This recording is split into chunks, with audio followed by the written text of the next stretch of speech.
नमस्कार, मी राजेंद्र तिडके आणि आपण पाहतात युवा दर्पण लाईव्ह। सुरुवातीला पाहूयात आजच्या ठळक घडामोडी।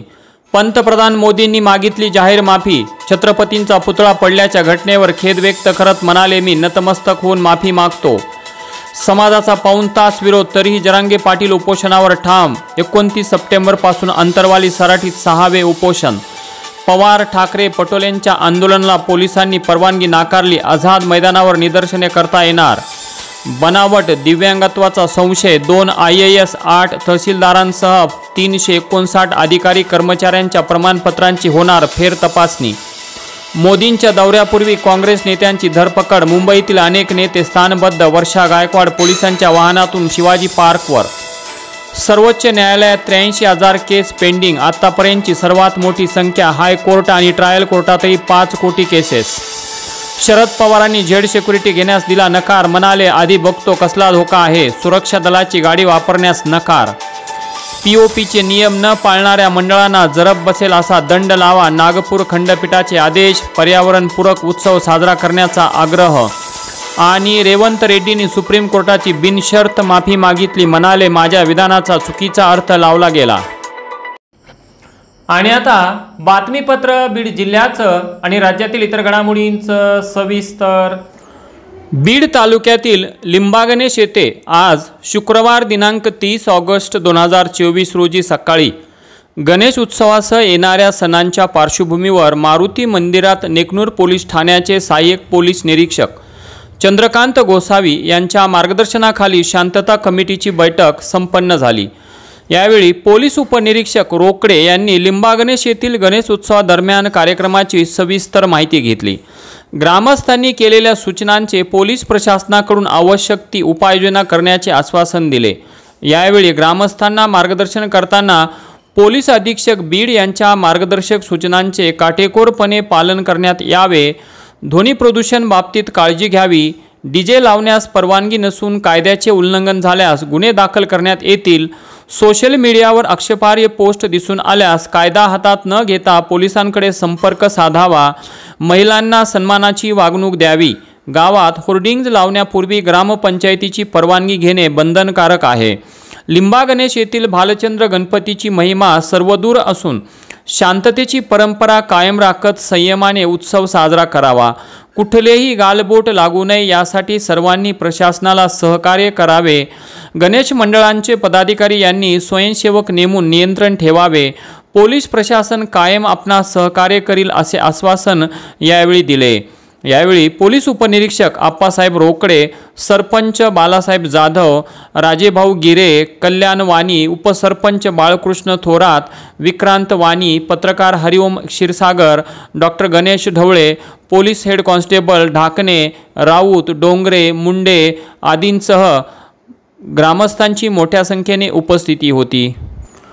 उद्या शनिवार दिनांक 31 ऑगस्ट 2024 रोजी सकाळी 10 वाजता सारडा कॅपिटल सहयोग नगर बीड येथून पोलीस प्रशासन व कायद्याचा मान ठेवून हिंदू जन आक्रोश मूक मोर्चा निघणार आहे।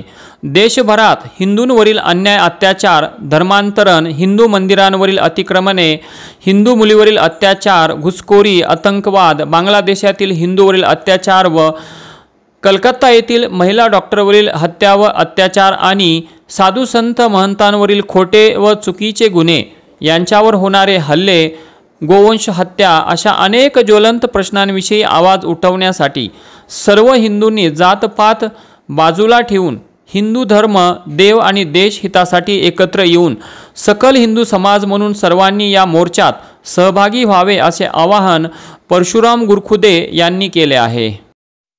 आणि आता बातमी LCBच्या धडाकेबाज कारवाईची। दिनांक 28 ऑगस्ट 2024 रोजी स्थानिक गुन्हे शाखा बीडचे पोलीस हवालदार विष्णू सानप यांना बनावट ग्रीस तयार करण्याबाबतच्या मिळालेल्या गुप्त बातमीवरून दिनांक 28 व 29 ऑगस्ट 2024 रोजी श्री उस्मान शेख पोलीस निरीक्षक स्थानिक गुन्हे शाखा यांनी स्वतः व त्यांच्या आधिपत्याखालील अंमलदार व पोलीस स्टेशन परळी शहर येथील अधिकारी व अंमलदार यांचे तसेच पुरवठा विभागाचे श्री सुरेश डोईजड व पंचासह परळी शहरातील बातमी ठिकाणी पोहोचून छापा टाकला असता या ठिकाणी रियाज रहीम शेख वय 32 वर्षे राहणार बसवेश्वर कॉलनी बीड या इसमाच्या शटर व घराच्या परिसरात वेगवेगळ्या खोल्यांमध्ये विनापरवाना ऑइल व ग्रीस उत्पादने भरलेले बकेट व डब्बे दिसून आले। सदरचे साहित्य वाहनाचे ग्रीस बनवण्यासाठी व पॅकिंग करण्यासाठी लागणारे साहित्य आणि कच्चे मटेरियल मिळून आले।